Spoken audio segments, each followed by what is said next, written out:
नगर पालिका परिषद इटारसी का बहुप्रतीक्षित साधारण सम्मेलन आज 25 सितंबर को फिर एक बार आयोजित किया गया। अपनी अभूतपूर्व तैयारियों के साथ अध्यक्ष पंकज चौरे ने अपने 24 में से 22 प्रस्ताव पास करवा लिए। इस सम्मेलन की खासियत यह रही कि जहां विपक्षी कांग्रेस पार्षद दल का मौन समर्थन अध्यक्ष को प्राप्त हुआ, तो वहीं सत्ता पक्ष के ही उपाध्यक्ष निर्मल सिंह राजपूत पूरी तरह विपक्ष की भूमिका में नजर आए।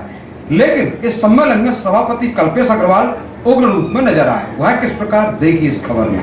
नगर पालिका परिषद इटारसी का साधारण व्यापक सम्मेलन, जिसके की हंगामेदार होने की आशंका थी, लेकिन शुरुआती दौर में यह सम्मेलन हंगामेदार नहीं हुआ। अपितु वहाँ एक नई व्यवस्था जरूर देखने को मिली कि जो कांग्रेस के विपक्ष के पार्षद थे वे अलग एक लाइन में बैठे। अन्यथा अभी तक ये होता था कि महिला पार्षद एक लाइन में बैठती थी और पुरुष पार्षद एक लाइन में बैठ जाता थी, भले ही वो कांग्रेस के हो या भाजपा के हो। लेकिन आज कांग्रेस पार्षद दल एक लाइन से पूरे 14 के 14 एक साथ बैठे हुए थे और दूसरी तरफ भाजपा के पार्षद, जिनमें सभापति भी शामिल हैं, उपाध्यक्ष भी, वे दूसरी तरफ थे। हालांकि सभापति और उपाध्यक्ष अध्यक्ष जी के आसपास बैठे थे, बाकी सारे जो भाजपा के पार्षद हैं उनमें कुछ सभापति भी वो एक लाइन से बैठे थे। ये एक नई व्यवस्था आज साधारण व्यापक सम्मेलन में देखने को मिली। कार्रवाई शुरू हुई तो नगर पालिका परिषद ने 24 में से 2 प्रस्तावों को छोड़ सभी पारित कर दिए। कुछ एक प्रस्तावों पर हल्का फुल्का विरोध दर्ज भी हुआ तो कुछ थोड़े संशोधन के साथ पारित हो गए। लेकिन परिषद की पूरी बैठक में कांग्रेस पार्षदों की एक प्रकार से चुप्पी जो है वो बड़ी देखने को मिली, क्योंकि विगत एक पखवाड़े से कांग्रेस की बैठक हो रही थी जिसमें कांग्रेस पार्षदों का तीखा विरोध देखने को मिला। जैसी बातें हो रही थी, माहौल बनाया जा रहा था। कांग्रेस के कुछ पार्षदों ने लिखित में पूर्व में जो है विरोध भी दर्ज कराया था। लेकिन आज इन्हीं कांग्रेस पार्षदों ने लिखित में नगर पालिका अध्यक्ष को अपनी आवेदन देकर तीसरी कर ली। तो किसी ने बात भी रखी तो बड़े ही हल्के तरीके से रखी।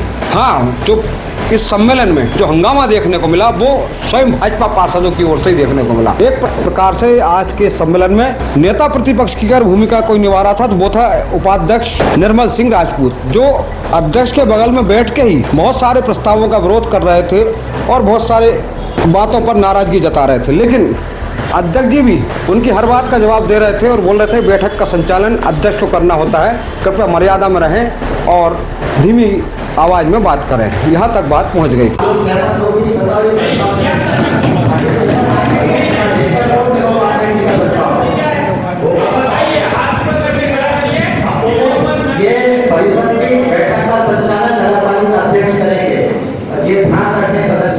संचालन हम करेंगे, क्या कराना क्या नहीं कराना, कोई बीच में थोड़ा परिषद हेड को पढ़े कि कैसे परिषद का संचालन हो रहा। अपने मन से कुछ भी नहीं करेंगे, कहते अपनी मर्यादा बना के रखें, मर्यादा बना के रखिए।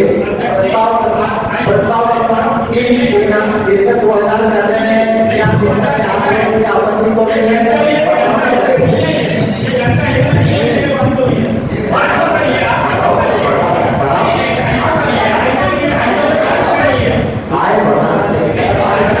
इसके बाद कुछ प्रस्तावों पर सभापति राकेश यादव ने भी अपनी बात रखी, तो कुछ पार्षद पर कांग्रेस के दिलीप गोस्वामी, अमित कापरे आदि ने अपनी बात रखी। नेता प्रतिपक्ष जो है उन्होंने तो ज्ञापन दे दी थी, अफत जहां सिद्दीकी। भाजपा की ओर से भी कुछ पार्षदों ने छोटे मोटे प्रस्ताव पर अपने प्रतिक्रिया व्यक्त की।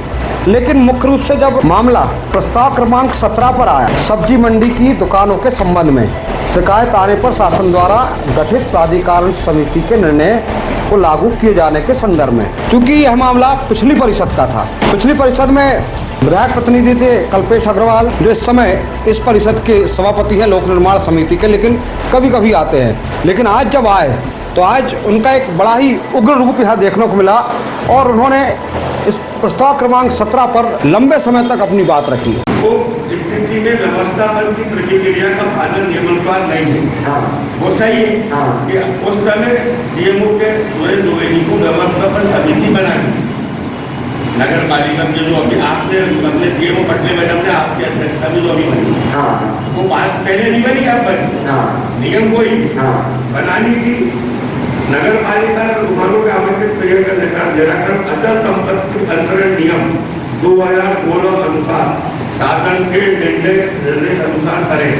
2016 में भी आपने पढ़ के बताया है कि तो 3 वर्ष से अधिक दैनिक रसीद पे के अगर आपको काम कर रहा है तो उसको व्यवस्थापन में दी जा सकती है। काम वर्षों से कर रहा है, 40-40 30 साल से कर रहा है। कोई भी किराए की दुकान में किसी जब नई मंडी बन रही थी माननीय विधानसभा अध्यक्ष जी से उस समय थे, मीटिंग हुई। मीटिंग में आनंद ने मांग रखी, सरकार ने सीएम सुरेश दुबे जी ने कहा कि हम गाइडलाइन से इनको दे सकते हैं। गाइडलाइन के अनुसार कई लोगों को प्रीमियम राशि 50%, 60%, कोई 100% जमा भी है नगर पालिका में। फिर वो आप उनको कैसे अवेज की श्रेणी में या गलत की श्रेणी में अब उनके लिए प्राधिकार समिति ने निर्णय दिया कि 16 आरोपियों को उनके स्पष्ट जवाब में ये जवाब देना आगे ये स्पष्ट लिखा है कि दुकानों का आवंटन निराकरण अचल संपत्ति के अनुसार किया जाए। तो 16 आरोपियों जिसकी जिसका गठन हुआ था, आप उनको कैसे बेल करोगे? उनको अवेज तो है भी नहीं। उनको सारे जनप्रतिनिधि, सारी सब्जी मंडी देखो भी कटेंगे, मेरे पास देखो भी कटेंगे, सब्जी मंडी में कटेंगे। उन लोगों को आश्वासन दिया गया सीएमओ के और जनप्रतिनिधियों के द्वारा कि आप लोगों को कलेक्टर गाइडलाइन से दुकान दी जाएगी। उसमें ये भी लिखा गया। इस दौरान ही उनकी अध्यक्ष जी से नोक-झोंक भी हुई। अध्यक्ष पंकज चौरे भी उनकी बात का जवाब जो है उन्हीं के अंदाज में देते हुए दिखाई दिए। अनुज्ञप्त अस्थायी दुकानों को दैनिक शुल्क या पट्टे पर अनुज्ञप्त अस्थायी दुकानदारों को या अन्यथा ऐसे अन्य दुकानदारों को जो कम से कम 3 वर्ष के उस स्थान पर व्यवसाय रहे, दुकानदार ना कि जो बाहर खड़े हैं, दुकानदार जो वहाँ पर है उनको व्यवस्थापन के नियम में दुकानदार की बात होती है।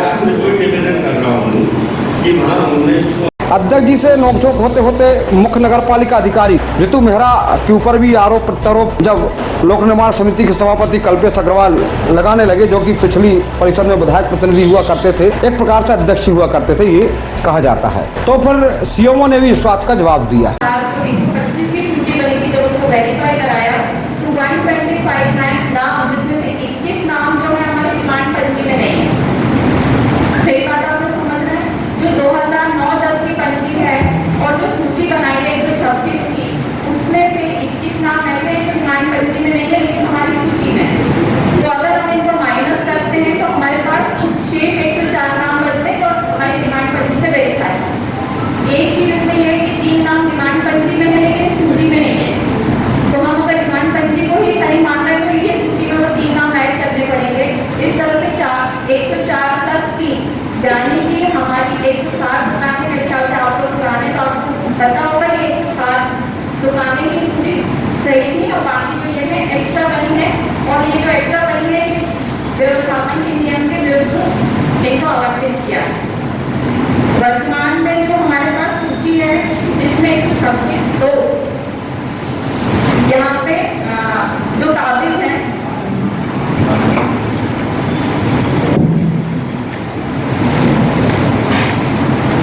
ये जो सूची थी जो हमने डिमांड बंदी से बनाई है, इसमें जो 20-21 नाम हमारे जो डिमांड बंदी में नहीं है और मौके पर उनको दुकान आवंटित हो गई है, वो भी आइडेंटिफाई हुआ है। जैसे कि मैं उनके एक बार नाम पढ़ देना चाह रही हूँ आपके समक्ष में। जो 125 की सूची में जो 21 नाम है जो डिमांड पंजी में नहीं है, ब्लॉक ए में हमारे विजय कुमार गोविंद तिवारी, हसन राय, ये 2 नाम 2009 की डिमांड पंजी में नहीं है। इसी प्रकार ब्लॉक बी में तारिक, शेख सुलेमान, धीरेन्द्र, देवनाथ, राजेश राज, मुकुंद, प्रेम नारायण, सत्तर। अंततः सब्जी मंडी के इस प्रकरण में जांच के लिए बनाई गई प्राधिकरण समिति के निर्णय को यथावत लागू किए जाने का प्रस्ताव पास कर दिया है और यह कहा गया किसी के पास पट्टा नहीं है, दस्तावेज नहीं है, रिकॉर्ड नहीं है, उन पर समिति आगे कार्रवाई के लिए अनुशंसा की है। कच्ची दुकानों से पक्की दुकानें बनाकर काबिज वैध लोगों ने प्रीमियम जमा कराएगी और जो फर्जी रसीदें मिली है, जो डिमांड फर्जी में दर्ज है नहीं है, ऐसी 126 दुकानें वेरीफाई की हैं। उनमें से दस्तावेज अनुसार 107 को सही माना जा रहा है। उपरोक्त मामले में वरिष्ठ पार्षद शिवकिशोर रावत ने भी दखल दिया और उन्होंने भी अपनी बात रखी। ये परिषद के सम्मेलन में आग्रह केवल जो पार्षद के हमारे परिषद के साथी हैं वो ही अपनी बात रखेंगे, दूसरे लोग उस पर अपनी बात नहीं रखेंगे। हमें परिषद की महत्वाकांक्षी योजनाओं खेल के पीछे कौन दोषी को चिन्हित करना है और प्राधिकार समिति स्पष्ट रूप से 15 नाम लगभग जोड़ा जाना प्रतीत होता पाया गया है। ये मैं 2004 में इस बात को लेकर कोर्ट की बात हो रही, हाई कोर्ट की। 2004 में हाई कोर्ट में प्रकरण का हवाला दिया गया, उसमें याचिकाकर्ता कभी पेश नहीं हुई और केस एक्सपायर्ड हो चुका है हाई कोर्ट से। उसके कागज है मेरे पास में हाई कोर्ट की, और वो सूची भी है दुकानदारों की। आपने मध्य प्रदेश भाजपा में यह उल्लेख भी है नंबर में कि हम पेनाल्टी का सकते निरस्त नहीं कर सकते। आपने इस बात को स्वीकार किया, उसके धन्यवाद। और इस प्रकार का प्रस्ताव आज अपने इंडिया में नियम भी लिख दिया जाए तो अपन नोटिस दे सकते हैं। अभी ये प्रस्ताव आने के बाद शहर में भूकंप समझ गया था कि सारे लोग ये सोच रहे थे कि प्लाट निरस्त करके ना जाकर इनकी को आवंटित किए जा रहे हैं। क्या मंशा है इसके पीछे? परिषद की छवि भूमि हो रही थी और माननीय सीओ मैडम का अनुरोध है। इस प्रकार ये कुछ प्रस्तावों पर बहस हुई और बाकी प्रस्ताव जो है ध्वनिमत से पारित हो गए। अंत में नगर पालिका अध्यक्ष पंकज चौरे ने समस्त पार्षदों का आभार व्यक्त करते हुए कहा कि आज 24 प्रस्ताव रखे थे, उसमें से 2 प्रस्ताव, एक डिनोटिफिकेशन का, एक किराए वृद्धि का। ये व्यापारियों से पहले चर्चा हो गई थी, आम सहमति बनी थी। तो किराए वृद्धि में विधायक जी की मध्यस्थता में बात हुई थी, तो आने वाले समय में व्यापारियों के साथ बैठ के और किराए वृद्धि का प्रस्ताव पुनः लाया जाएगा। जब उनकी सहमति हो जाएगी तब उस समय लेके आएगा। तो उसके प्रस्ताव को रोका, डिनोटिफिकेशन का एक प्रस्ताव था उसे रोका गया। आज के इस साधारण व्यापक सम्मेलन में पहली बार ऐसा देखने में आया कि कांग्रेस के पूरे 14 पार्षद और भाजपा के 19 पार्षद थे। एक पार्षद भाजपा का कम था, राहुल प्रधान के रूप में। बाकी 34 में से 33 पार्षद यहाँ दिखाई दिए। यह भी पहली बार हुआ अध्यक्ष उपाध्यक्ष के चुनाव के बाद। Bureau report Itarsi.